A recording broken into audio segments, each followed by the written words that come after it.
Oh mes enfants, j'ai découvert YouTube, c'est formidable! Tellement de chaînes, tellement de créativité, tellement de savoir! C'est tout simplement un miracle! Ah oui, c'est super comme truc, hein. Par contre, il faut se méfier, c'est aussi très facile de devenir abruti avec ça. Mais comment est-ce qu'on peut bien devenir complètement con avec un truc pareil? Bah justement, je vais vous expliquer.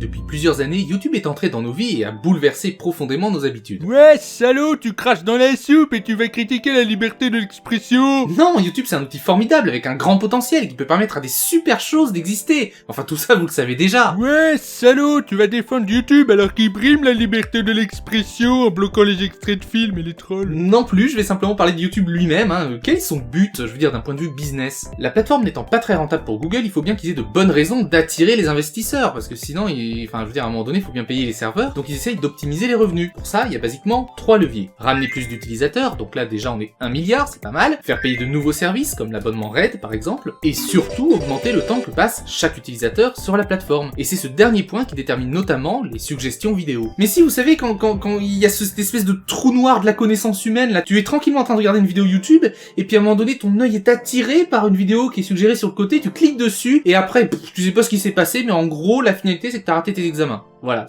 vous connaissez ça. Ouais, bah c'est mon choix, hein, ça va, je fais qu'est-ce que je veux, c'est ma liberté. En fait, c'est pas tant de la liberté que ça. Le temps qu'on passe sur YouTube à flâner, etc., en fait, tout ça, c'est froidement calculé. Calculé par des algorithmes qui déterminent, en fait, quelles vidéos sont susceptibles de nous faire rester le plus longtemps possible sur la plateforme. Imaginez un champ avec des animaux, et le but du jeu, c'est d'attirer tous les animaux dans un coin du champ, ok? Et ben, pour ça, on les attire avec la bouffe qu'ils aiment le plus. Et c'est ça, YouTube, en fait. On y trouve notre compte, au final, hein, je veux dire, on a quand même des bonnes vidéos, tout ça, mais on est quand même un petit peu des bestiaux. Et c'est explicité par YouTube lui-même. YouTube essaye de présenter à chaque spectateur des vidéos pertinentes qu'il sera susceptible de regarder et d'apprécier. Notre objectif est de présenter aux internautes des vidéos qu'ils ont envie de regarder, qui leur plaisent, afin de les aider à revenir régulièrement sur YouTube. Ouais, enfin en même temps, c'est logique qu'ils nous suggèrent des vidéos qui marchent et pas des trucs pourris. Bah peut-être que non, peut-être que ce serait mieux de nous présenter du contenu qui nous enrichit intellectuellement, hein, plutôt que de nous abrutir massivement, histoire de faire plus de contenu, plus de clics, destiné à nous transformer en ferme à clics, hein, au final, heureux et servile. Attends, mais tu veux dire que quand je like des vidéos, en fait c'est pas mon propre choix, c'est calculé pour que je le fasse? Mais non, tu déconnes, c'est moi que je choisis qu'est-ce que j'aime, non mais oh, c'est moi que je clique. Illusion statistique, c'est là qu'intervient la magie des algorithmes. À trop vouloir optimiser les chances de nous faire regarder une vidéo, puis une autre, puis une autre, puis une autre, puis une autre, le système ne prend plus aucun risque. Il est optimisé pour nous suggérer finalement que des vidéos qu'on aime déjà ou qu'on est sûr d'aimer, tu vois. Pour être encore plus clair, les algorithmes de YouTube nous enferment intellectuellement dans des thèmes, dans des schémas très précis, soigneusement étudiés et déterminés par l'algorithme, pour bien qu'on reste bien collé à l'écran et heureux avec ça. Non sérieusement, vous êtes jamais demandé pourquoi les vidéos putaclic à guicheuses comme ça sont celles qui marchent le plus? Bah c'est parce qu'elles attirent le clic. Pas seulement, c'est surtout parce qu'elles sont mises en avant par l'algorithme de la plateforme à tout bout de champ. Parce que les algorithmes ont détecté que c'était des vidéos qui faisaient un bon ratio vue-clic. Et c'est ça le piège, c'est de la culture fast-food en fait, vite consommée, vite digérée. Après il y a de bons top, mais toute proportion gardée, par rapport au temps que les gens passent à regarder YouTube de plus en plus, le niveau de qualité moyen de ce qu'ils regardent, enfin je veux dire, c'est pas... ça pourrait être mieux. Ah mais ça va, on s'en fout, et les vidéos elles sont drôles, qu'est-ce que ça peut faire au final? Et bien là où on y perd, c'est en ouverture d'esprit et en curiosité intellectuelle. Plus on se renferme et plus on suit l'algorithme qui nous met au final dans des petites cases, et plus on peut devenir étriqué sans même s'en rendre compte, et à force de regarder que la même chose tout le temps, c'est normal, hein. Heureusement, certaines vidéos nous ouvrent l'esprit, mais dans l'ensemble ça reste encore très fast-food. Faut être honnête. Et quand on voit ce que le fast-food fait à notre corps, imaginez 2 secondes ce que ça fait à notre esprit. Oh, tout de suite, ça va, McDo ça a jamais tué personne, hein, d'important. Évidemment, il y a toujours des exceptions, mais l'algorithme aime nous abreuver en mode monomaniaque, parce qu'il prend pas de risque. Si on regarde beaucoup de vidéos de jeux vidéo par exemple, l'algorithme ira jamais nous proposer de nous intéresser à la peinture ou à la littérature. Non, il va nous proposer du jeu vidéo. Alors comme ça, tu aimes les jeux vidéo? Ne bouge surtout pas, je vais t'en donner, moi, du jeu vidéo. Tu en auras pour toute ta vie. Si je regarde une vidéo de cheval par exemple, le système va nous proposer que des suggestions autour de ce thème. Et au bout d'un moment, il en sera de même pour les recommandations de la page d'accueil. Et on verra plus que du cheval partout. Ah mais moi je m'en fous, le cheval j'aime que ça, je veux que ça. Cunégonde, revenez, voyons, vous n'avez pas pris vos médicaments. Mais alors, si c'est de la passion, qu'est-ce que ça peut faire? Non, c'est pas de la passion là, ça devient de l'obsession. Et le problème c'est que YouTube jamais ne va te dire attention, tu commences à regarder qu'un seul sujet, tu deviens très con et inintéressant dans ton genre. Ce serait marrant, je dis pas, mais il le dira pas. En même temps c'est normal, on est tous que des êtres humains. Si t'élèves ton gamin à boire que du soda et que t'essayes à un moment donné de lui faire goûter de l'eau, c'est pareil pour l'esprit. Ça se voit moins, mais c'est pareil pour l'esprit. Et ça rend indubitablement con, hein. Ils ont même installé une fonction de lecture automatique pour que ça passe automatiquement à la prochaine vidéo automatiquement recommandée par l'algorithme. Autant te dire que là, tu peux te mettre devant ton ordinateur, tu débranches ton cerveau, allez hop, mort cérébrale par injection massive de trivia. Et ça tourne en roue libre, je veux dire, il y a aucun contrôle. En fait, avec toutes ces suggestions et tout l'enfermement de ce système, on délègue à YouTube une grande partie de notre capacité à choisir. Bah non, c'est moi que je clique, alors c'est moi que je choisis. Oui, mais dans les suggestions, on ne clique que sur les choix qu'il nous propose. Le mec, il tient les cartes, il te dit choisis-en une, mais c'est lui qui a choisi les cartes. Ce qui fait que si les choix qui nous sont présentés sont biaisés, et ben à la fin, on se fait bien biaisé. Non, mais faut arrêter, ça peut pas être aussi nocif que ça au niveau intellectuel. Ou alors c'est pas fait exprès. Attendez, vous croyez vraiment que les grands patrons de Google s'inquiètent de notre indépendance intellectuelle? Mais voyons ce qu'en pense un des fondateurs de Google, carrément. Je pense qu'on est allé plutôt loin comparé à il y a 10 ans. En même temps, où pouvons-nous aller? Il est certain que si vous aviez toute l'information du monde attachée directement à votre cerveau, ou un cerveau artificiel plus intelligent que le vôtre, vous vous en porteriez mieux. Et entre cela et là où on en est aujourd'hui, il reste un certain espace à couvrir. Oui, ça fait un peu peur, mais c'est une vraie citation. Hein. S'ils pouvaient nous greffer Google dans le cerveau et faire du putaclic directement dans notre tête, ils le feraient. Hein. Ils trouveraient même ça génial. Leur vrai objectif, c'est qu'on délègue un maximum de nous-mêmes à leur service.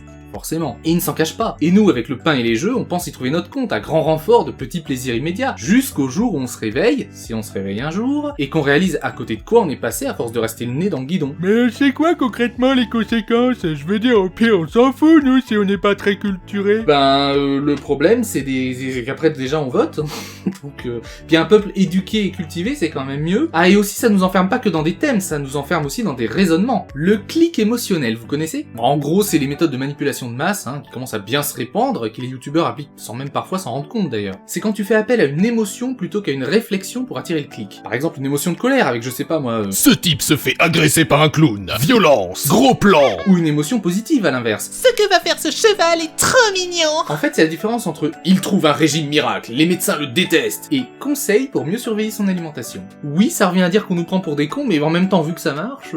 Ouais, là, et même toi, t'adaptes tes titres, tu parles, mais tu fais pareil des fois. Exactement, et ça c'est un autre problème, la superficialité de la chose se répand progressivement chez tous les créateurs vidéo, parce que ces astuces leur permettent d'exister face à des contenus de plus en plus accrocheurs. Bon, quand on se limite à remanier un titre encore, ça va, bon, mais quand c'est tout le fond de la vidéo et le thème que tu modifies pour mieux coller aux tendances, ça commence à devenir un peu limite. Ouais, mais t'es jaloux parce qu'il faut plus de vues, c'est tout. Vous voyez quand je vous dis que tout le monde ramène tout aux vues et que ça rend complètement con? Touché. Les youtubeurs aussi en prennent pas mal dans la figure avec cette structure et ces algorithmes. Non seulement ils doivent s'adapter pour être sûrs d'être mis en avant, mais en plus l'effet à long terme est particulièrement pervers. Oh là là, tout de suite, c'est quoi le problème encore? Ça va, les youtubeurs, ils font ce qu'ils veulent, ça marche ou ça marche pas, point. Malheureusement, c'est pas exactement vrai. YouTube met en avant des vidéos qui font un certain nombre de vues et retiennent un maximum l'attention des utilisateurs. Vous savez, le watch time. C'est ça qu'ils appellent une bonne vidéo chez YouTube. Parce que c'est une bonne vidéo pour eux. Du coup, progressivement, et parfois sans même qu'on s'en rende compte, le travail des youtubeurs se réduit à leurs statistiques. Et vas-y qu'on panique parce qu'on n'est pas sûr de faire autant de vues que la vidéo précédente, et vas-y qu'il faut toujours faire un peu de croissance, et vas-y que les revenus on s'inquiète parce que mon dieu qu'est-ce qui se passe si ça bouge. Enfin, on est extrêmement dépendant des chiffres sur YouTube. Quelles sont les vues d'un tel? Est-il en top tendance? Vous le saurez après la pub. Non, je déconne. Et on se laisse prendre très facilement à ce petit jeu-là, qui est totalement fictif en fait. Hein. On finit par voir des trucs comme ça comme des preuves de réussite au final, mais qu'on se l'avoue ou non, on accorde plus de crédit à des gens qui ont des millions d'abonnés qu'à des débutants, même si ces derniers feraient un meilleur travail. Ouais, moi quand je vais à convention, je demande des autographes de youtubeurs connus, et je leur lèche le cul un maximum. Bon, je les connais pas, mais comme ils sont connus, ça va, c'est cool. Et n'oubliez pas qu'une vidéo d'un singe qui pète, ça peut faire des millions de vues aussi, hein, n'est-ce pas? Résultat, à force de ne compter que sur la croissance, des promesses d'un lendemain meilleur financièrement, et de ne voir que ce qui compte finalement, vraiment pour les partenaires, les autres collègues youtubeurs et les conventions, à savoir les vues, on finit par ne se mesurer qu'à ça. On finit par se dire on est bon parce qu'on a des vues, et on est moins bon parce qu'on en a fait moins. On a réussi parce qu'on a de bons scores. Et inversement, au jour où ça baisse, c'est l'enfer. Mais l'enfer violent, hein. Bah oui, c'est normal, on résume votre qualité en tant qu'individu à vos vues, à vos stats, à vos scores. Alors le jour où ça baisse, vous avez l'impression de mourir. Mais comment ils peuvent se permettre d'être tristes, ces cons-là? Ils ont match de fric, ils ont plein de femmes, ils sont célèbres, et sérieux, c'est abusé. On rigole, mais on a tous déjà entendu parler d'histoires de youtubeurs qui avaient des étoiles dans les yeux, qui ont décollé, qui ont fait plein de trucs, beaucoup de vues, et qui ont quand même fini par tomber en dépression. C'est pas forcément pour rien. Voilà un autre effet du système tel qu'il est conçu dont on parle assez peu en fait. Mais ceux qui souffrent le plus d'un point de vue humain, c'est quand même les annonceurs. La la la, j'y comprends rien, mais j'ai de belles stats sur mes campagnes de pub. Mais non, je déconne, les annonceurs ils sont pas malheureux, pour eux c'est du business tout ça. Cela dit, c'est comme ça qu'on devrait tous le prendre, avec du recul. À force de nous recommander que ce qui buzz ou ce qui nous plaît déjà, on nous enferme intellectuellement, volontairement ou involontairement, dans les mêmes thèmes, les mêmes sujets, les mêmes blagues, traités de la même manière. Et c'est là le plus grand danger. Non mais moi ça va, j'aime bien. Chacun est libre évidemment, mais il me semble important de rappeler quand même que la vraie curiosité intellectuelle, l'éveil, ce qui fait qu'on n'est pas des gros bœufs, c'est un truc qu'il faut pas négliger. En fait, je crois qu'il vaudrait mieux suivre le moins possible les recommandations des réseaux, mais plutôt chercher à connaître des choses qui n'ont rien à voir, sortir de sa zone de confort, bref, ouvrir les yeux sur le monde qui nous entoure. Pour le cas de YouTube, c'est pour toutes ces raisons que j'ai monté ma propre plateforme de découverte de chaînes, histoire d'avoir les actes qui suivent un petit peu les convictions, vous voyez. J'ai appelé ça YexTV. Avec tout un tas de personnes, nous avons recensé plus de 10 000 chaînes francophones et j'ai mis au point un moteur qui permet de les trier à sa guise, sans favoriser qui que ce soit, où les chaînes à 100 abonnés sont à égalité avec celles à 1 million, pour justement tenter, à mon petit niveau, de favoriser la découverte. Vous êtes d'ailleurs déjà plus de 20 000 utilisateurs et je vous en remercie. Oh là là, le salaud, et tout ça c'était qu'une pub déguisée pour nous vendre ton site pourri, lol. Alors déjà le Yex, c'est une initiative gratuite qui n'est pas rentable, je compte quand même sur une pub graphique et des dons pour faire tourner les serveurs. Alors on peut vraiment pas dire que ce fait par intérêt. Mais oui, j'ai fait un outil dont je suis fier, qui répond à des problématiques que je soulève et j'ai envie de le partager. Quel salaud.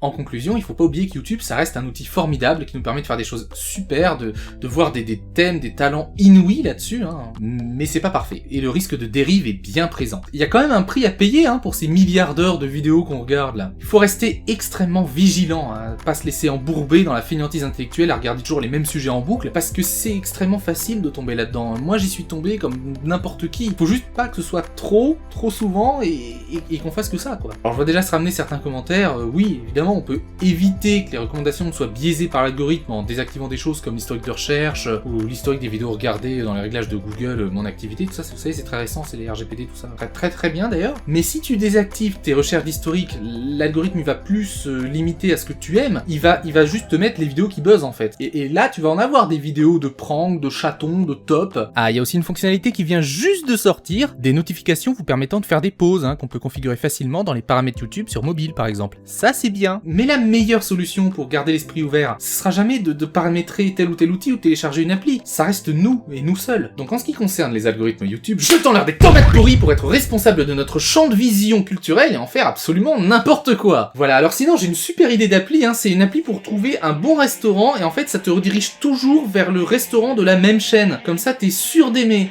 Non, ça passe pas. Comment ça c'est de la merde? Attends, et ça a bien marché pour les autres là. Votre soutien est important et permet à l'émission d'exister. Si vous voulez soutenir nos émissions, visitez notre page Tipeee. Vous avez aimé cette vidéo? Faites-nous connaître, partagez-la. Comment? Toi aussi, tu as un point de vue sur YouTube et tous ces trucs louches? On t'écoute, vas-y, fais-nous rire.